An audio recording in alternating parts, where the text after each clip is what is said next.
E aí, você quer aceitar Jesus? Você já ouviu muito essa frase, né? Bom, vamos falar um pouquinho sobre isso. É um tema bem interessante e ainda é usado, tá? Muitas igrejas, muitos irmãos ainda usam de fato essa frase ao final do culto, né? Ao final da ministração ali, da mensagem, do sermão. É usado, é colocado um louvor, as pessoas são levadas a refletir um pouco sobre a palavra. E ali as pessoas decidem lá na frente, depois dessa pergunta, decidem lá na frente ou não. Não sou contra, tá? Não estou aqui para criticar, não é uma crítica, mas eu vou só reforçar uma coisa que eu tenho levado ao longo da minha vida.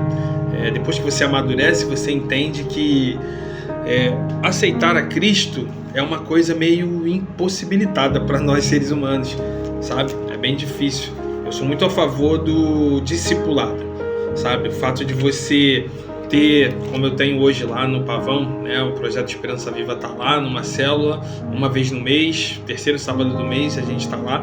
Então lá tem um grupo de pessoas que estão ouvindo sobre Jesus e estão aprendendo sobre Jesus. Então é a oportunidade que eu tenho de trazer essas pessoas uma consciência de que Cristo morreu por elas, deu a vida por elas, e elas vão decidir mais na frente, mas quem convence não sou eu.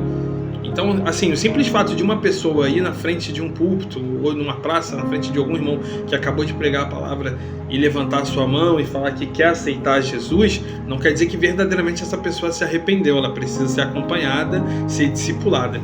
E nós, um pouco mais maduro na fé, nós temos essa responsabilidade de pregar esse evangelho, ensinar esse evangelho com paciência, firmeza, sabe? Verdade principalmente, mas trazer consciência a essa pessoa, sabe? Com simplicidade também. É bem importante ser bem simples, né?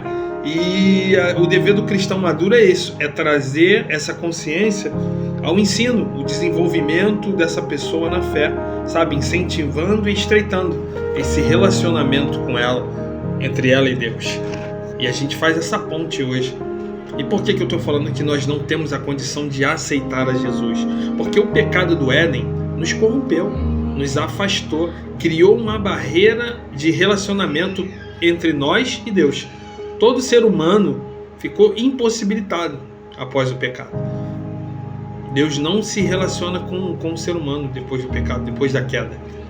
E aí o amor dele foi tão grande, tão maravilhoso, inexplicável, que ele foi lá e trouxe o seu filho, e entregou o seu filho para morrer, para restabelecer de novo essa conexão. Deixa eu só reforçar isso. Olha só que interessante. 2 Coríntios, capítulo 5, versículo 19. Pois Deus estava em Cristo reconciliando o mundo para si, não levando mais em conta o pecado dos homens contra eles, e sim apagando-os. Esta mensagem maravilhosa da reconciliação ele nos deu para transmitir aos outros.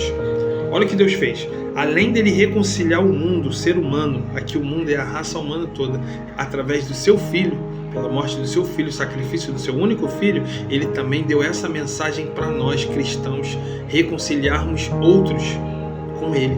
Porque hoje a missão é nossa como igreja. E para ficar ainda mais claro que nós não temos a possibilidade de aceitar a Cristo, e não temos mesmo, é Ele que nos aceita, Romanos capítulo 5, versículo 10, Paulo ensinando sobre justificação. Olha só o que Paulo fala, é 10 mesmo, Romanos capítulo 5, versículo 10.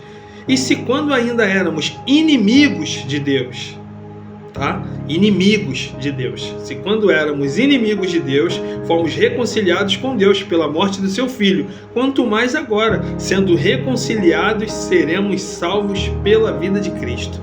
Tá vendo? Então, cara, você pode ir lá na frente, você pode fazer o apelo, mas por favor, acompanhe essas pessoas, discipula essas pessoas, traz essa consciência para elas. Sabe? Não é um ato superficial. Ir lá na frente, levantar sua mão, chorar por um pouquinho emocionado e achar que você aceitou a Cristo, porque não é assim que funciona. Beleza? Fica na paz.